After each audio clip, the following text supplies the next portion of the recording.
Welcome to Dietetics After Dark, your source for food-related crime, scandal, and fraud.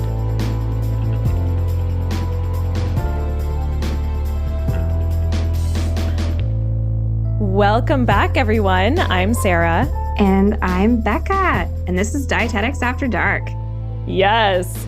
And today's episode is going to be jam-packed. Becca will start off by telling us about nutrition research and covering some of the challenges and ethical considerations that scientists have to make when conducting nutrition research. And then I'll cover the infamous Minnesota Starvation Experiment that helped us understand the physiology of starvation and still has huge clinical implications today. Becca, is there anything you want to chat about before we dive right in?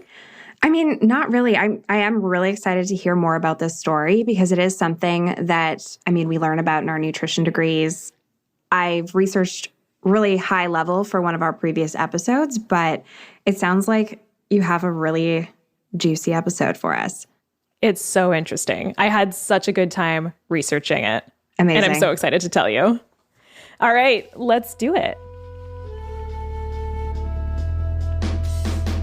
The information in this podcast is for entertainment purposes only.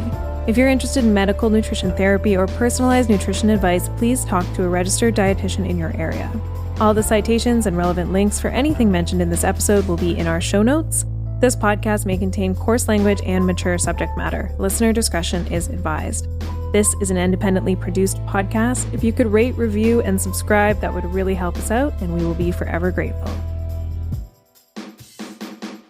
So as Sarah said, to start this episode, I'm going to tell you a little bit about nutrition research just in general, some common issues that have either previously occurred or that currently occur when it comes to studies around dietetics, and then why it's so important to understand where this data is coming from. Now, we're so used to being bombarded with headlines about nutrition, but nutrition science is still fairly young. So the first vitamin, which was thiamine, was isolated and defined in 1926. So that's less than 100 years ago, which is wild. And a lot of the initial nutrition research was around singular nutrient deficiencies, so things like scurvy or beriberi. So studies looking at how nutrition impacts chronic disease like heart disease or cancer, those are even more recent, having really only taken off in the last 30 or 40 years or so. This can be somewhat frustrating for sure, since guidelines and best practices continue to change as new evidence becomes available. But it is important that our practices as future healthcare professionals and just humans in general continues to be updated as our understanding of things evolves as well. So this is one of the reasons that I personally love dietetics so much. I feel like there's still so much to uncover and learn. So it's really, really never boring. Don't know if you feel the same way. I do feel the same way. Feels like there's endless amounts of learning to be done. Mm-hmm. And I think you could say we both like to learn. I would agree. Got a couple degrees under our belts. And constant podcast research. That's true. Okay, so there are many different ways that you can obtain nutrition data, but what is deemed the gold standard in forming causal relationships are randomized control trials. And these are where participants are randomly assigned to one of two groups. So either the experimental group that receives the intervention or the comparison group that receives the alternative or control intervention. And this might sometimes mean that there's no intervention at all. These are on the top of the research hierarchy since exposure to the nutrition therapy is completely random here. So participants don't know which group they're in. Therefore, bias is often lower and results are often more reliable. However, randomized control trials are not always ethical. For instance, the participants aren't always able to give proper consent to treatment since they're unaware of what treatment they are going to be given. Therefore, you can't put either of the groups at any known risk. So, for example, if we were conducting a study on the effects of gluten in individuals with celiac disease, we can't give one group a gluten-free diet and the other group a diet with gluten, since the harmful effects of gluten on these individuals is well known and documented. So this would be deemed unethical. So it's like the do no harm principle. Exactly. And I found it interesting because in my research, there was one example of a study that would kind of fit into this unethical category. And I thought it was kind of humorous. I don't know if it was an actual study, but it's the effects of parachutes on skydivers. Oh my gosh. So you can't test that, right? Because we know that the harm of not giving somebody a parachute would likely be death. Devastating, yeah. So that's just kind of another example of what would constitute a very unethical study. Definitely. So because of these ethical considerations, there are some flaws that currently exist in nutrition research, and it can be really tricky to establish causal relationships between certain things. So oftentimes, nutrition research will rely on self-reported data, so like food journals or questionnaires, and this type of data will look at things that can't really be measured using biomarkers or that would be incredibly expensive to assess through observation. So this will be things like food intake over time, food behaviors, or like eating patterns. And this might present some issues since participants may falsify results for a variety of reasons. So, for instance, they may make their answers sound more socially acceptable than what they really do. They may not interpret the questions as they are intended to be interpreted, or they may not remember certain details of what's being asked of them. Like, for instance, if I were to ask you what you had for breakfast last Monday, could you remember? Absolutely not. No. I feel like especially during another lockdown, all the days kind of bleed together. Okay, so there's even a phenomenon that's called the white coat effect, which is where the presence of a physician or a researcher increases one's blood pressure. So even just having a participant in a research environment or a waiting room kind of filling out these questionnaires, it might impact your results through your participants' mood or anxieties. And I actually think you mentioned white coat effect in one of our other episodes. Do you know which one? I can't remember, but I remember you mentioning it. I feel like I did too. Yeah, it's so interesting. And I think it's true. Well, it is true. But I can relate to it, I guess, is what I'm trying to say. Like, I can feel, like if you're talking to your doctor and you're like, when you smoke or when you drink or something, you're less likely to be truthful about it. I feel like anyone of authority makes me nervous. Yeah, for sure. Even professors and stuff, I feel like they're somewhat like celebrities in my eyes. Mm-hmm. It's hard to approach them. Yeah. In undergrad, when like the classrooms were bigger and you get to know these professors through their lectures. Yeah. But then you have to talk to them about a certain assignment and you get all nervous because they know nothing about you, but you know so much about them. Totally. Okay. But self-reported data, so like what I was just talking about there, it can also be incredibly useful. And it was actually the self-reported data of pregnant women that initially demonstrated the association between folic acid intake and neural tube defects. So that's cool. Yeah. So this was later tested and a causal relationship was determined, but it started out with women reporting their intake and birth outcomes. Oh, that's so interesting. I didn't know that. Mm-hmm. So despite its flaws, this type of research can have many, many more benefits. But it is just really good to question the headlines when things like red wine decreases heart disease kind of come out. And just ask yourself, was a causal relationship made, or did the researchers look at self-reported data on wine consumption and follow up with participants at certain points to assess health outcomes that may or may not be related? Yeah, for sure. Okay, it can also be incredibly difficult to isolate a single ingredient or nutrient from a food or from one's diet to be able to find a cause-effect relationship in the body. So this isolation likely has to happen in a petri dish, and in reality, there are many other factors that come into play with everything that we eat. And I'll give you another example. So we know that antioxidants can help delay the oxidation of cells, but there is little evidence that an antioxidant supplement will have the same effects as foods with antioxidants. And this is likely because other substances in these whole foods increase the effectiveness and benefits of the antioxidants themselves. The same goes for fat-soluble vitamins. They're better absorbed when combined with fat. So just like a lot of the things that we eat rely on other things to help with transportation and absorption. So it's incredibly complicated. And it's so challenging to study the effects of one specific nutrient because we don't eat nutrients in isolation. We eat food. Uh-huh. Yeah. It's so interesting. It is for sure. It makes it a little bit more complicated, but it also makes it very fascinating. I feel like one day we will have more information on this, but for now, it's kind of a cool process figuring it out. Yes, definitely.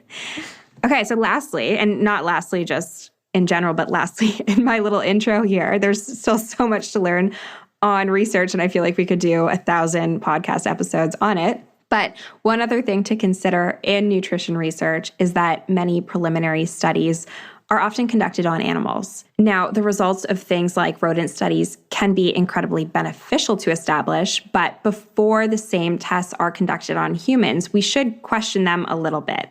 Like, would the same testing and factors even be applicable to human beings? It also leaves out a huge qualitative component that is really important in human research, and that is how we feel when certain things happen, like the immediate feeling of our stomach hurting or us having a headache. These are really difficult to measure in animal studies. But one of the many benefits to animal studies is that compliance is a lot easier with animals than with humans, if you can believe it. Yes.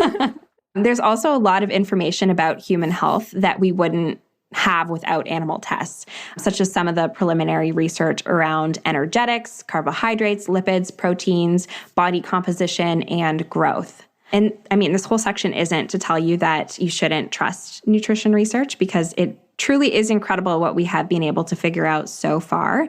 But you should evaluate where the information in the news is coming from. And we've discussed this 1,000 times before, but news headlines will often take the results of a study and spin it to sound more factual than it actually is.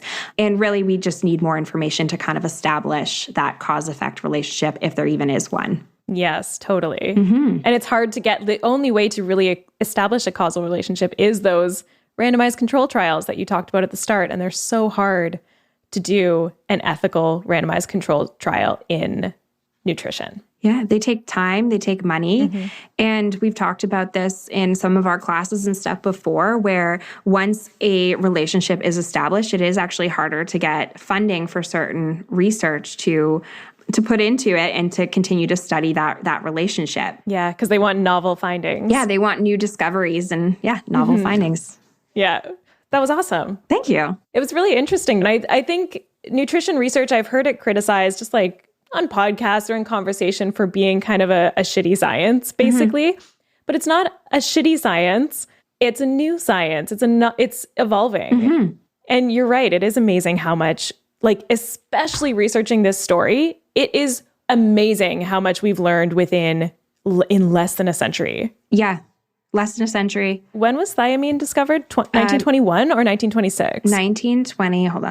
26. Less than 100 years. That is wild. And now, like, we sell vitamins by the bottle and many people take a multi. Cool. It is really cool.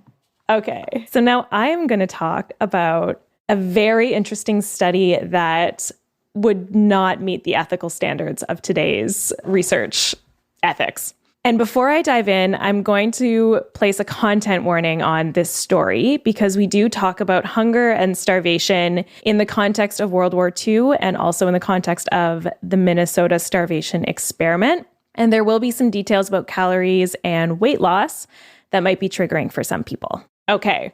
Shout out to my main 3 sources for this story. I used an amazing book by Todd Tucker called The Great Starvation Experiment, Ancel Keys and the Men Who Starved for Science. And it was so well written. I intended to just look at this one chapter of it, and I ended up reading 6 chapters. Oh my gosh. It was really interesting. Like, I would read the whole book.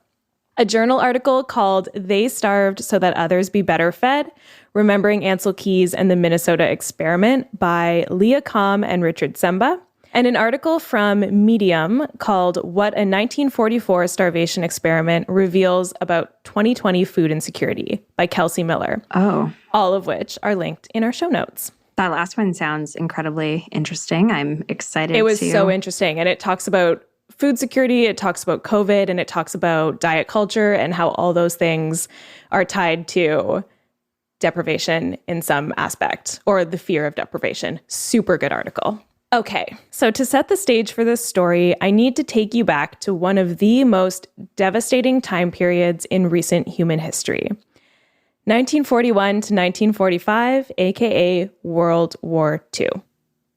So throughout the war, hunger was used as a weapon, and cities and countries around Europe experienced extreme man-made famine conditions, mostly due to German blockades that cut off the food supply to major cities.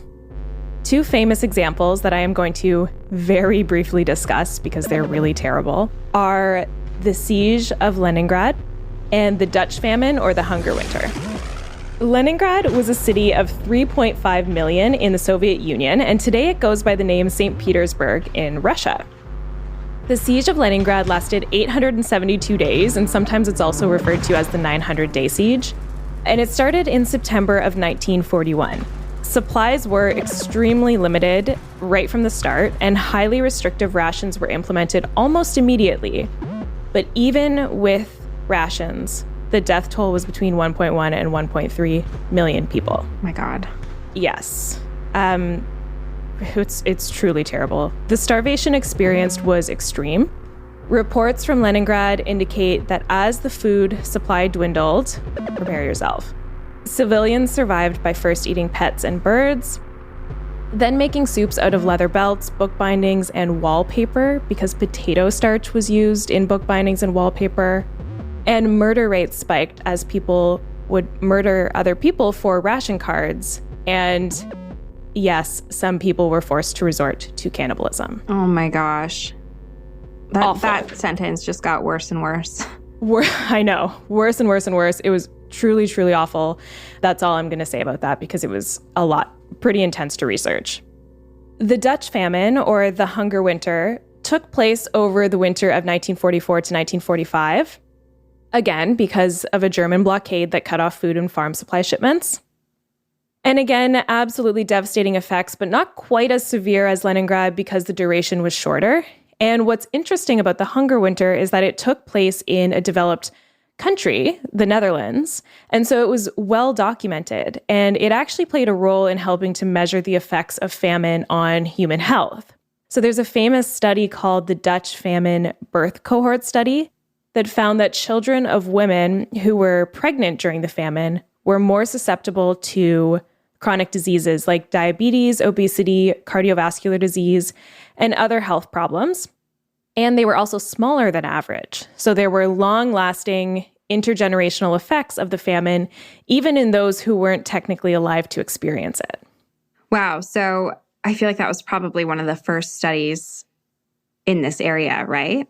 That would have been in the 40s or 50s? Yes. So that was during the war. I believe it started being studied while it was happening. So towards the end of 1944, 1945. And then it was a follow-up study as well. And yeah, it was one of the first in this area. So by the end of 1944 and early 1945, the Allied forces, which includes the US, were beginning to enter these war-torn countries, and the militaries were encountering all these emaciated, starving civilians from these countries, and they needed to know how to help them. And this is also occurring at a time when relatively little was known about how to deal with refeeding people who have undergone a severe degree of deprivation. So all of this suffering and death at the hands of hunger was catching the interest of scientists and militaries around the world, including one young physiology professor at the University of Minnesota, who also happened to be a consultant to the United States War Department, Ancel Keys. Ancel had two main questions. One, how are civilians affected physiologically and psychologally by extremely limited diets? And two, what would be the most effective way to provide rehabilitation after the war? To answer these questions, Ancel proposed a bold human experiment that would subject a group of 36 healthy young men to a 6-month period of semi-starvation and then rehabilitate them. It's shocking to me that this study got approved. I know. Desperate times and different ethical times. But also, so I know it seems really crazy that this got approved, right? Mm-hmm. But every account that I read discussed how Ancel Keys was very aware of how extreme it was. There was a lot of open discussion between the participants and the people running the study. And I'll talk about this later, but the people who were in the study really wanted to be there. So they wanted to help out. Yes. With, okay. They really wanted to be there. And in a follow-up study, I think it was 60 years later, none of them regretted it. They all were happy that they could do their part during the war. And do you have and I'm sure you'll get to this later, but do you have information on these people? Okay. Yes, definitely. I'm excited. Okay, before I dive into the story, I want to tell you more about Ancel Keys because I knew about him in relation to this experiment, but I did not know how significant the contributions that he made were to many areas of science. So nutrition science, but also physiology, biology, anthropometry, which I always have a hard time saying. I want to say anthropometry. Anthropometry. I don't think I've ever said that word before. I'm pretty sure it's anthropometry, epidemiology, and even ichthyology. Do you know what that last one is? Maybe the study of icky things? Yeah, it's not a bad guess. And depending on how you feel about fish, it could be true. So it's the study of fish. Oh. I know. So he was all over the map and successful in all of these areas. It's pretty wild. So Ancel Keys lived 100 years. He was born in 1904 and died in 2004. And throughout his life, he made major contributions to nutrition science and public health. As a kid and a teen, he was very busy and always trying out new things. He had a series of unusual jobs, including cleaning bat guano, aka poop, out of desert caves in Arizona, and working as an oiler on a ship bound for Shanghai, Manila, and Hong Kong. He then completed an undergrad degree in economics and political sciences. Then he got a master's degree in zoology. Then he got a PhD in oceanography and then a second PhD in physiology. So he was kind of all over the map. And I like it as someone who bounced around between degrees a little bit. Yeah. I was going to say it sounds like us minus the 2 PhDs. Minus the 2 PhDs, yeah. Some of his major contributions to science included studying adaptation to high altitudes, uncovering the link between serum cholesterol and heart disease, coordinating the first ever multi-country epidemiological longitudinal study in nutrition and health called the 7 Countries Study, which is pretty famous. He also was a big fan of the Mediterranean diet for a healthy lifestyle, and him and his wife co-wrote multiple cookbooks. And he developed the K ration to feed the US military during World War II with energy-dense but physically light food. And of course, he formed the foundation for our understanding of the physiology of starvation. So we're going to talk a little bit more about those last 2. First, the K ration. So during the war, Dr. Ancel Keys was asked by the US War Department to come up with a lightweight but energy-dense, non-perishable meal that could be used as an emergency ration for troops. So Ancel developed the K ration, which contained about 2,842 calories for the entire day and 79 grams of protein, and included a breakfast, lunch, and dinner ration. The breakfast ration contained a can of chopped ham and eggs, a dried fruit bar, some biscuits, sugar, and instant coffee, 4 cigarettes, water purification tablets, chewing gum, and toilet paper. So basically everything you need on the front lines. Yeah. The cigarettes and gum are strange. Strange in today's standards, but at the time, I feel they were probably pretty normal. Chewing gum, I think, and they use chewing gum in this study as well, I think, to lessen the feelings of hunger or to give the illusion of eating something. The lunch K ration contained a can of processed American cheese and bacon, biscuits, 5 caramel candies, some sugar and a salt packet, 4 cigarettes, a book of matches, and a packet of powdered drink, so lemon or orange, and again, some chewing gum. And dinner contained a can of beef and pork loaf, some biscuits, a 57-gram sweet chocolate bar, a packet of concentrated broth, toilet paper, 4 cigarettes, and some chewing gum. So they're getting 12 cigarettes a day. How many cigarettes are in a pack? In the K rations, it was just 4. Wow. That's a lot of cigarettes. Yeah, I know. It's a lot of cigarettes. The K ration was designed to be used for short periods of time as it was not nutritionally adequate to sustain active men over a long period of time, but it was really successful and had pretty good reviews from those on the front lines. And legend has it that the K ration is named after the K in Keys because he invented it, but some say the letter K was actually just chosen at random to differentiate it from the many other rations that were available at the time.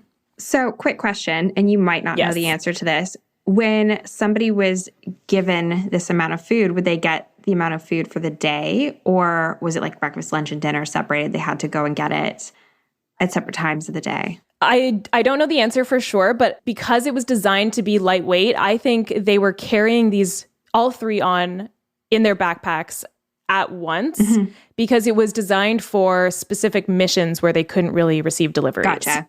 So I think maybe they'd have a wagon or something. I don't really know the details, but I think it was designed for special missions where they wouldn't have access to regular food. Okay. No, that makes sense. My mom was helping clean out my Baba's place, the grandma, and she's in her 90s now. And she actually had some rations, like some little ration cards, which I thought were the coolest things. That is cool. So she had a bunch of meat ones left over.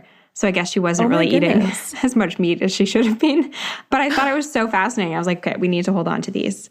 Where was she during the war? In Niagara area. Oh, okay. So they were Canada ration cards. Yeah. Oh, that's so cool. Mm-hmm. Okay, so after his work with the U.S. military creating the K ration, Ancel was hooked. He really wanted to study nutrition more, especially the physiological effects of starvation on humans.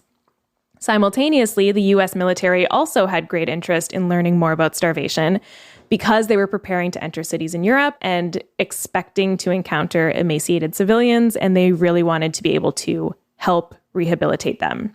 And Becca, I know you know this, but I think maybe some people don't know this because when you think of someone starving and then you give them food and they should be fine, right?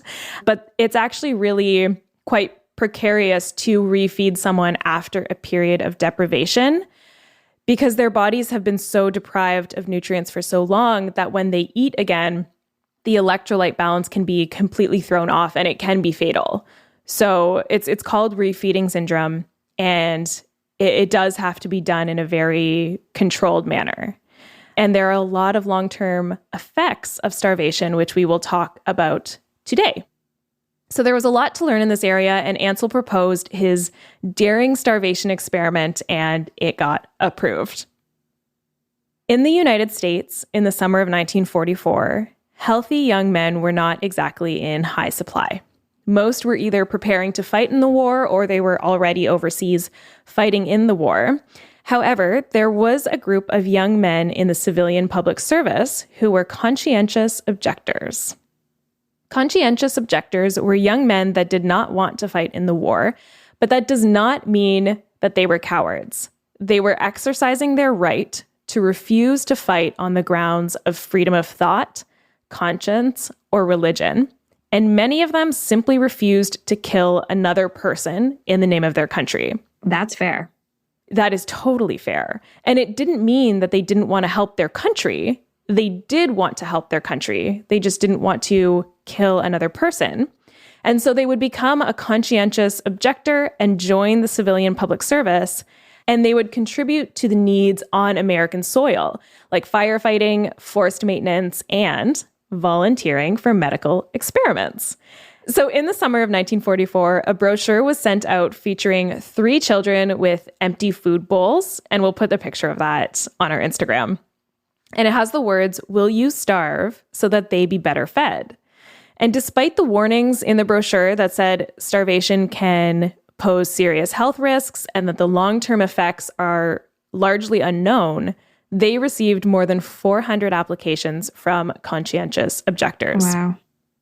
Ancel and his team conducted over 100 interviews, and in the end, they chose 36 healthy men in their 20s that had been carefully screened for mental and physical toughness. So no history of any anxiety or depression. Most of them were receiving higher education. They were in university. They were athletes. They were very well-rounded and stable young men. That would have been difficult to assess, wouldn't it have been? I feel like there was such stigma. Yeah, for sure. especially compared to today's standards. But I think, they had psychologists on the team. Mm-hmm. They did their best to make sure that they were selecting young men that were extremely stable and really wanted to participate in the experiment. And I know that you know the whole story, but do you think they did a good job at this, or were there any issues? There are a lot of issues. Okay. But not in their selection of participants, but you'll see. Okay. Yeah. I'm getting so, not antsy, but excited. This is so fascinating so far. This is so much of history that I either knew very, very little about or didn't know anything about. So and nutrition, it's history of nutrition is so fascinating to me. Yeah, I love researching this. We should really get a history of nutrition course added into the undergrad program. Right? Mm-hmm. Because it provides a lot of that context, when you're like, why don't we know this for certain? Or I don't know. I feel like the context helps answer a lot of the questions and helps you think about where we are in terms of nutrition science as well. Yeah. And it's only covering about 100 years or so.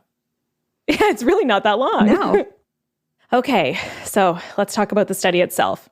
On November 19th, 1944, the men moved into a large dormitory-style room located under the University of Minnesota football stadium, where they would be living, eating, showering, and essentially doing everything in the same shared spaces for the next 12 months. So there's very little privacy. The first phase of the study was a 3-month control period.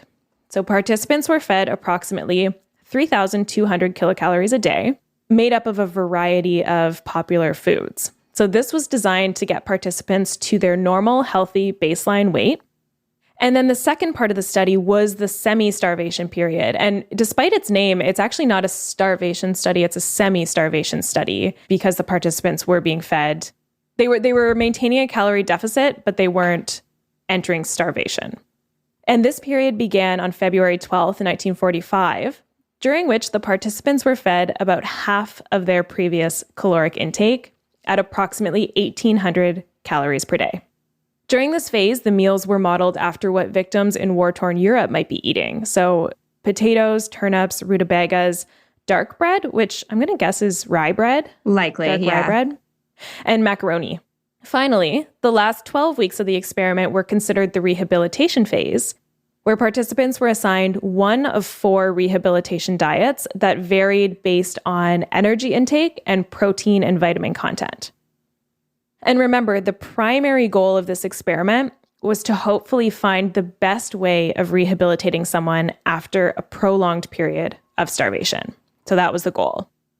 Throughout the experiment, the men had to imitate regular life. So they were required to maintain an active lifestyle, including working and studying. They were actually allowed to take courses at the University of Minnesota, which I think many of them were very excited about, and most of them did. And they were also required to walk or run a minimum of 35 kilometers a week, or about 22 miles. This meant that during the starvation period, they were experiencing a daily deficit of about 1,000 to 1,200 calories, which is very significant. Mm-hmm. And this was designed to achieve a progressive decrease in their weight so that over the 6-month semi-starvation period, they would lose about 25% of their body weight. That was the goal. The men were also required to work, and many got part-time jobs in town or on campus. And at the start of the experiment, participants were also allowed to have unlimited chewing gum, sugar-free, I assume, it didn't actually say, and black coffee. The men were also subjected to extensive testing throughout the experiment, including body weight and body fat assessments, physical fitness tests on a treadmill, heart size, heart rate, blood volume, hearing, vision, coordination, oxygen consumption, blood samples, and even sperm count. The men also underwent regular intelligence and personality tests from psychologists, and each participant was required to keep a personal journal. Okay, this sounds exhausting. It's a lot, but they're full time and they're being monitored pretty much all the time, except when they go to their part-time jobs and take their courses. But yeah, it's a full year of your life committing to this study. But I can't imagine just living a normal lifestyle or like having a part-time job and taking courses and starving yourself at the same time. I can't even write a paper without like a variety of snacks in front of me. I know. And spoiler alert, it didn't work very well.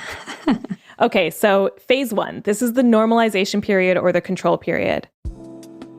The young men were in great spirits as they got to know each other, and they felt excited about being able to contribute to the war efforts without actually going to combat and having to kill other people. They had a uniform. It was blue pants, crisp white shirts, and sturdy walking shoes that distinguished themselves from others on campus. And that helped contribute to this feeling of duty or purpose. They were allowed to take university courses. I read that one actually finished the coursework required to get into law school. So that was a huge bonus for some of them. And remember that they were selected from hundreds of candidates because of their mental and physical fitness. So they really felt like a sports team. They had purpose and camaraderie, and what they were doing was important. And at this stage, they're well fed. So they're getting 3,200 calories per day.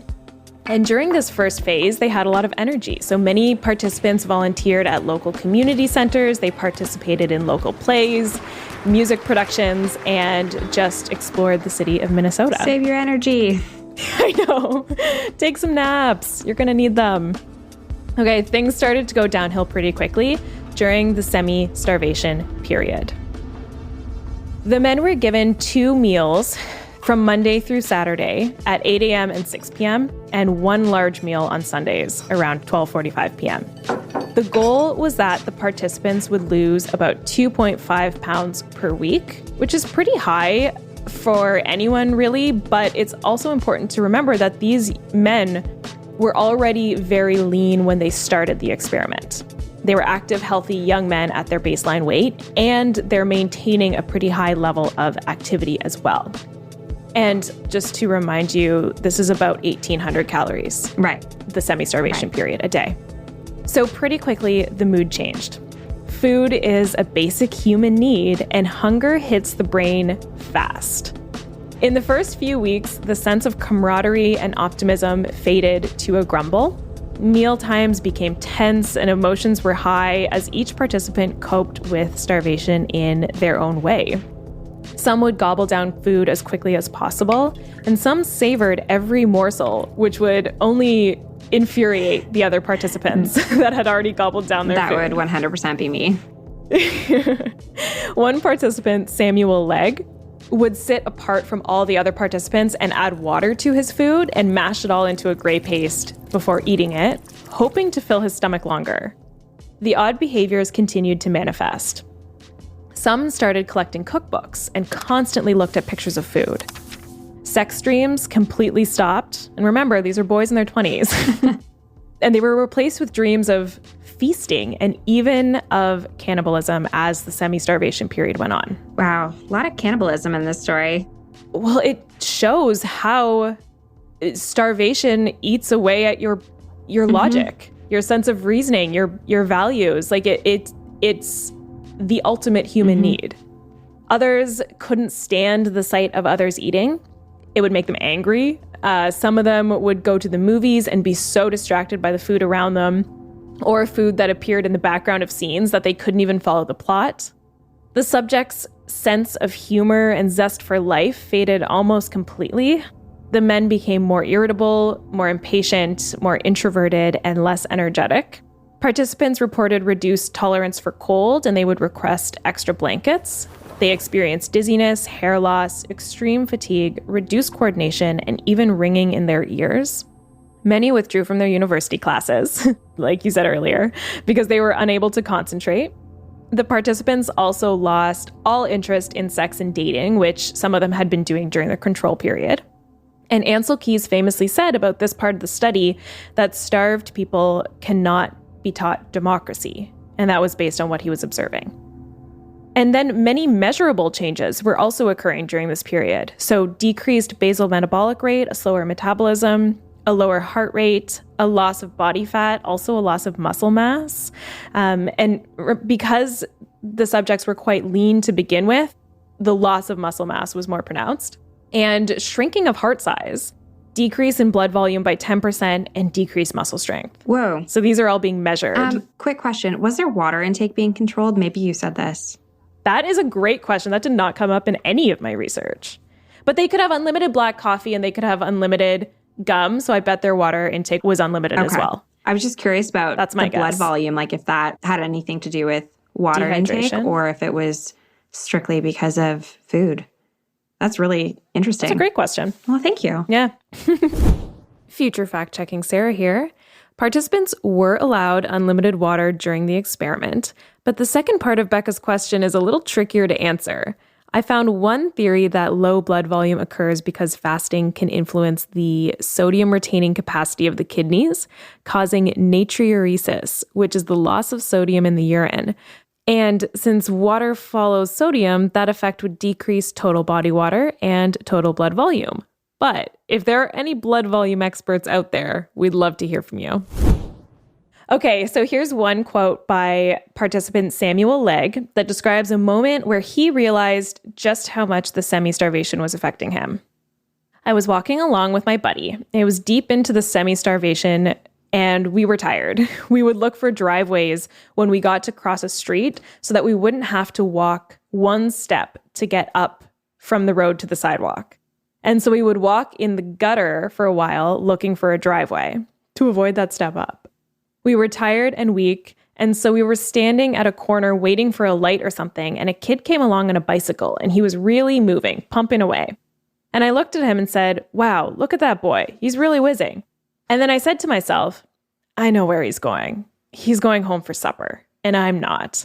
And then for a very brief moment, I hope it was brief moment, I suddenly hated the boy.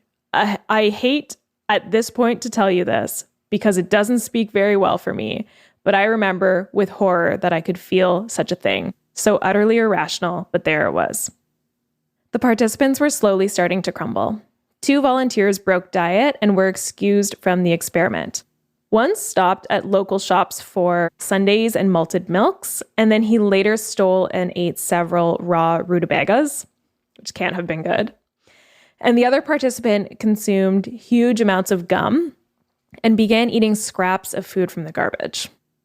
Both also suffered severe psychological distress during the semi-starvation period, resulting in brief stays in the psychiatric ward of the university hospital.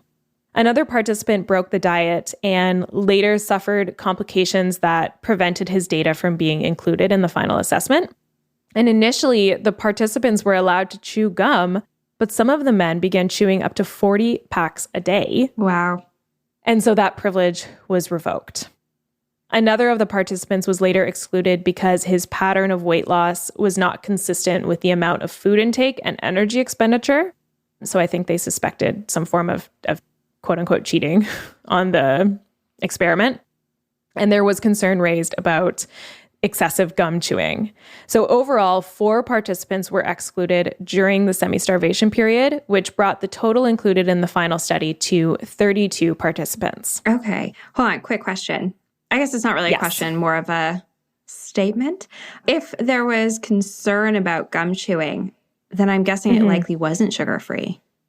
When would sugar-free gum have even... It must have been. If it was a calorie-controlled diet, they can't make it unlimited. I'm trying to think, like, when would things like aspartame and other sugar alternatives have been added to gum?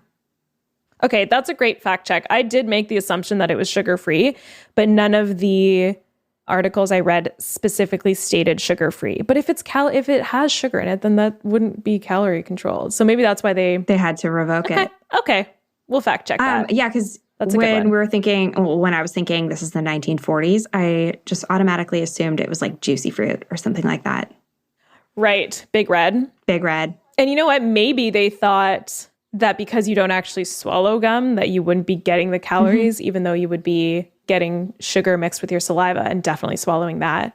For sure. I feel like it's possible that there was a lack of understanding of how gum chewing worked at that point.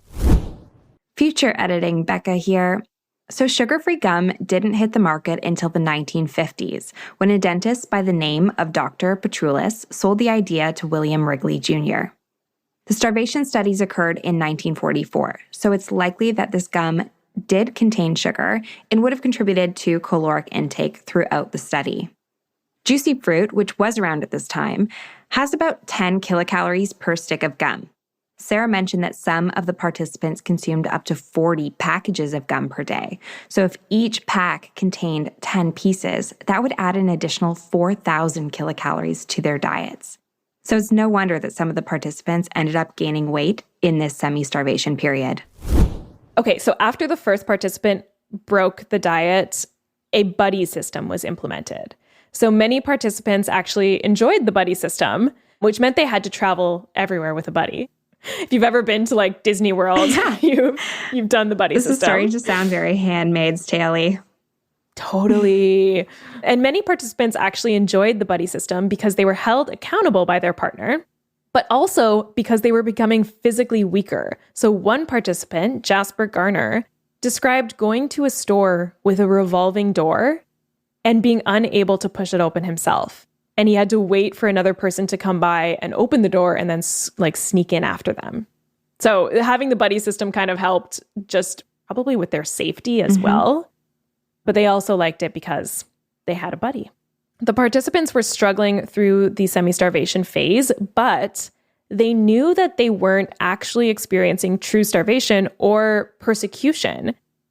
And they actually felt very safe and really trusted Ancel Keys. So they would regularly have conversations with him about how the study was going and how they were doing. And there were always scientists around monitoring their health. And so in follow-up interviews, the participants still had an overall positive view of the experience, even though reading about it, it sounds pretty awful. Yeah.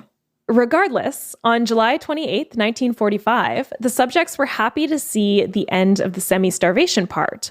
But they quickly realized that the rehabilitation period was not the feast that they had been dreaming of. In fact, it was still very restricted given their activity levels, with some of the groups, the lowest, so there was the 4 rehabilitation diets, the lowest diet, and they all had different levels of energy. The lowest one was only 400 extra calories a day. So that would bring it from 1,800 to about 2,200, which is very different from the original control period of 3,200. Participants were divided into the 4 groups, like I just mentioned, each receiving increased but still restricted amounts of calories.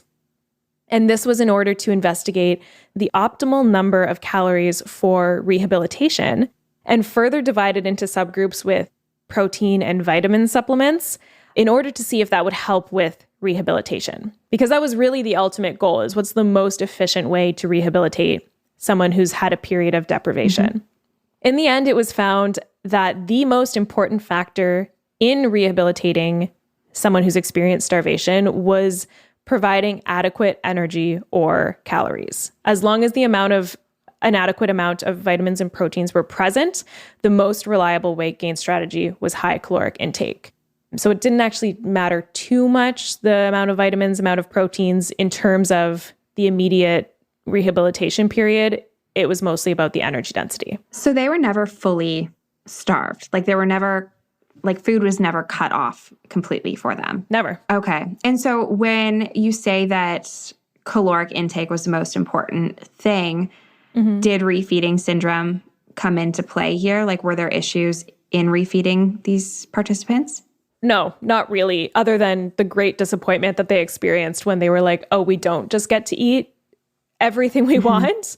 It was still really challenging on their bodies and their minds. And there was no refeeding syndrome. There was no adverse effects, but some of them did notice that they were continuing to lose weight because the small addition of food actually caused their bodies to retain less fluid. So they would lose a little bit of water weight. So there was still weight loss occurring even in the rehabilitation period, but no records of refeeding syndrome as far as I read. Okay, you're going to like this part. During the rehabilitation phase, one participant, Samuel Legg, had a very interesting experience. His buddy from the buddy system had a friend in Minneapolis, and they would sometimes go visit for dinner. And during the dinner, Leg would go outside to chop wood while everyone else ate and socialized so that he could avoid any temptations to cheat or steal food. Now, it was unclear from the description, but I believe that his buddy was not actually a study participant, but maybe a supervisor from the experiment, because the supervisor or his buddy would stay inside for the meal while Samuel went outside. Yeah, I feel like it would be tricky to send a bunch of really hungry men just off into the world and expect them not to eat. I know. And it's because they were so invested in this idea of helping their country and contributing to science. And, while all their friends are overseas, this is what they can do here. Yeah. And most of them didn't break the diet. That's very impressive. They're very committed. It's crazy. Okay, so Samuel Legg would go cut wood outside while everyone else ate dinner inside. This particular day, Samuel Legg was feeling very weak. Not only had he undergone months of starvation, but now he was in the rehabilitation phase, and it was just as terrible. And as luck would have it, Legg was actually in the lowest energy rehabilitation group, so only 400 calories more than the semi-starvation period. No relief for him, basically. He also had a mangled finger on his left hand from an incident the week before where he had dropped a car on his hand during maintenance. So he had it jacked up and then he removed the jack and it went on his left hand pinky finger. Why are you doing this type of work? What? I know everything sounds so strenuous. Yeah. Like he's chopping wood while everyone else eats. Take a nap. And maintaining his car, that's a lot of work. Okay, so he had crushed his finger with a car, and the doctors had been suspicious of his mental health at the time, and they questioned if he did it on purpose or not, but Samuel Legg insisted that it was an accident. So Samuel was also experiencing extreme disappointment with his rehabilitation diet. He was only given 2 extra slices of bread and extra turnips and cabbage. In regards to your question earlier, he was continuing to lose weight because with this small addition of food, his body was actually retaining less fluid. And he had been dreaming of food at this point nearly every night. And even, according to the book by Todd Tucker, dreamt of cannibalism one night. So he was still in a pretty bad place, but he would not give up on this experiment because it had become his purpose during the war. And so he's out there cutting wood and he feels weak and he feels terrible and he picks up a new log with his left hand and he spreads his left hand over the top of it to steady it. And without thinking, he brings the axe down and chops off 3 of his fingers. I know. And I'm trying to think okay, so he's probably right-handed. So he has the axe in his right hand and then he's steadying the log with his left hand because he never admits if it was on purpose or not. Well, I'll read a quote in a second. But I was just trying to think through how it happened. Either it was on purpose. Or just absent-minded. Yeah, absent-minded. He was probably in a very big daze at this point. Totally, just not even thinking. Mm-hmm. Okay, so this is what he said after the fact. I admit to being crazy messed up at the time. I am not ready to say that I did it on purpose, and I'm not ready to say I didn't. Whoa. Yeah. So I think you're right. I think it was just such brain fog, so not... Or maybe he was aware of what might happen and just didn't care. There just wasn't a lot of, I don't know. Was this the same? We'll never know. The same hand that he had injured before? Yeah. Oh. Yeah, it was his left hand. Poor guy. I know. I don't even know if this is a good question to ask, but maybe he was cutting off the fingers because they hurt. Could have been part of it. We'll never know. I think he passed out right after. Okay, the study finally ended on October 20th, 1945, and participants were able to leave and eat whatever the heck they wanted. Some of the participants had gone from about 150 pounds at the start of the experiment to 100 pounds during that period of a year, really, but the 3-month control, so more like 9 months. And the pictures are really shocking. We'll have a couple on our Instagram, but you can also just do a Google search for some of the more shocking ones, and they're pretty hard to look at.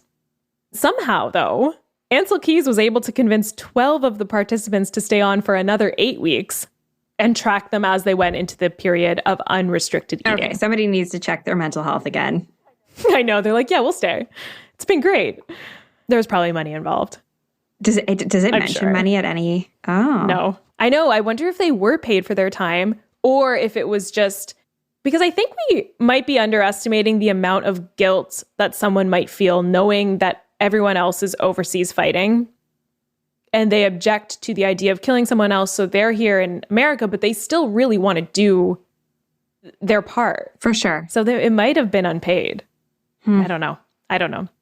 I'll try to fact check if people in the civil public service were paid. Future fact-checking Sarah here. The civilian public service was a volunteer program, so they were not paid. So one of the most interesting parts of this study is the long-term impacts that semi-starvation had on these men and their relationship with food. The participants were released without any instructions about how to eat once they were out in the world, beyond being told not to overeat on day one. Subjects reported strong, insatiable sensations of hunger, even after returning to their pre-experiment body weight. And they all regained more than they had lost. One subject was sent to the hospital to have his stomach pumped after he overate too much in the early days. My goodness. One participant, Harold Blickenstaff, said that he couldn't satisfy his craving for hunger by filling his stomach.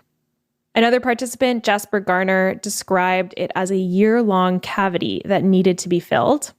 And estimates for full recovery ranged from 2 months to 2 years. But in follow-up interviews, none of the men believed that there were any negative long-term health effects from participating in the study. So this kind of just talks to the mental aspect of hunger as well. Yeah. Even when physically their stomachs were full enough, there was such a huge disconnect with the hunger cues and the ability to satisfy their hunger. And they didn't associate it at all with starving for a year. Right. Which is interesting because to me, I'm like, well, there probably were long-term health effects, but maybe they weren't recognized as health effects or they weren't seen as like a big deal to the men, or they really, it's pretty astounding that most of them viewed this time as a really positive, important experience for them. For sure. And these feelings, and maybe you will get into this later, but not associating what's actually happening to their body with what they've been putting into it, I feel like it also has some ties to what happens in diet culture today. Absolutely. I do get into that a tiny bit. All right.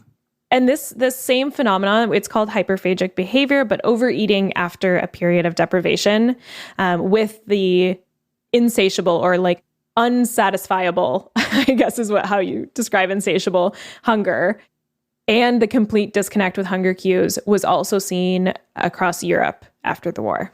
Unfortunately, though, because the study ended after the war had ended, the participants weren't able to contribute to the war relief efforts as much as they had hoped to. Ah, what a bummer. I know. After all that, the final results of the study were released nearly 5 years later in 1950 as a 2-volume, 1,385-page book entitled The Biology of Human Starvation. It was the first comprehensive record of the physiological and psychological effects of starvation and refeeding, and to this day, it remains the most comprehensive scientific examination of the effects of starvation.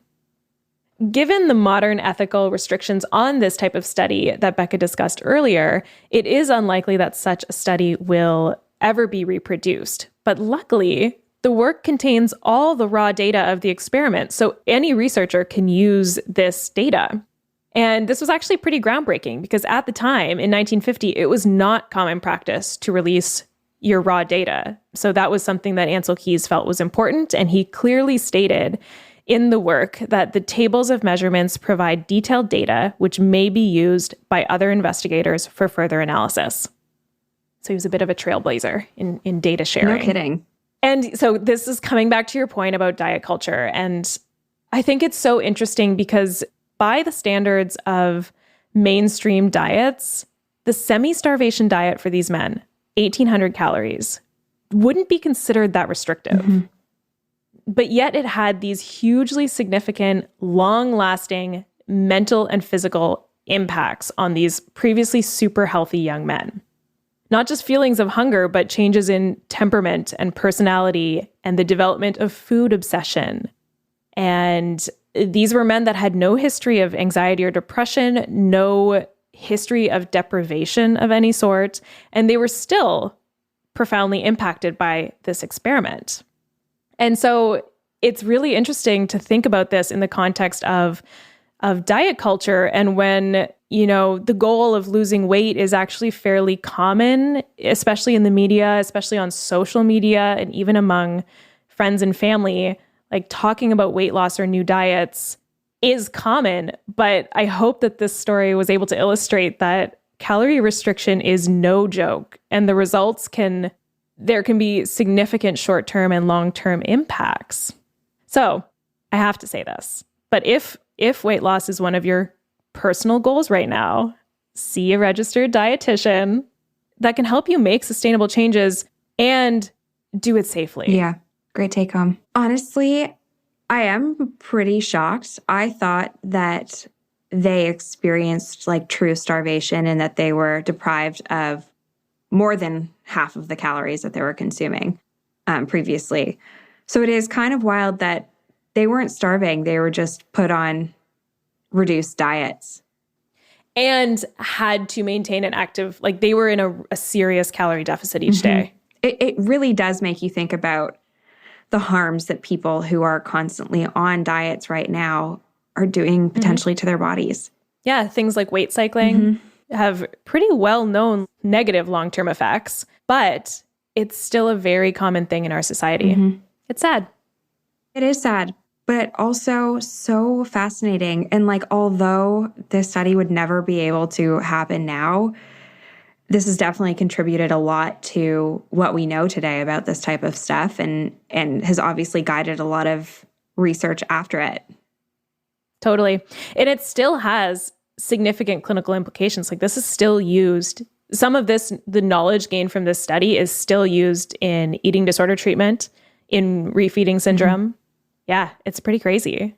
So that's it. Well done. Fascinating story. So good. I really enjoyed researching that. And I mean, check out some of the sources that we've linked because they are really good reads. Wow. It was so scandalous. Like I really loved hearing about that. I feel bad for that guy's 3 fingers, but. I know. And I think because the men they wanted to be there, and they have, even in their reflections, 60 years later, they have positive memories of this time, even though it was hard. Some of them even said they would do it again. Really? Given the chance, if they were 20 again, would they do it again? Yes, some of them. So I think that makes it even more interesting, that aspect of it. Yeah, I don't know. Yeah, you couldn't pay me to do this study. Oh my gosh, a whole year with no privacy, being constantly monitored, and not being able to eat what I want? No, thank you. Yeah, or there would be a very high price tag on it. Very high. Millions and millions. Yeah. Okay, so I do have a quick outlandish teaser question for you for next episode. Outlandish. Okay, Sarah, would you ever do a coffee enema? Oh my God. So coffee up my butt. Up your butt. No, I would not. Oh my gosh. I've heard of them though. No, I wouldn't do one. No? Okay. Would you? No, I wouldn't. I remember watching, it was the Kardashians a couple of years ago, and the sisters go and they get like, I think it's an oil enema. And I just remember. Sounds disgusting. I think it was Courtney was complaining about her butt leaking for days afterwards. Oh. So yeah, no, oil. I wouldn't. And I should say that next episode isn't about putting coffee up your butt specifically, but this is just a very high level teaser. Yes, I'm interested. Keep you guessing. All right. We'll see you next week, everyone. Thanks for tuning in. Bye. Bye. Thanks for listening to this episode of Dietetics After Dark. You can find all the references and materials used to put this podcast together in our show notes at dieteticsafterdark.com. This is an independently produced podcast. If you enjoyed this episode, we would love it if you would rate, review, and subscribe to our show. For more information, follow us on Instagram at dieteticsafterdark. If you have an idea for an episode or segment, email us at dieteticsafterdark@gmail.com. This podcast was recorded and edited by Earworm Radio. We highly recommend their services for all of your podcasting needs. You can learn more about them at earwormradio.com.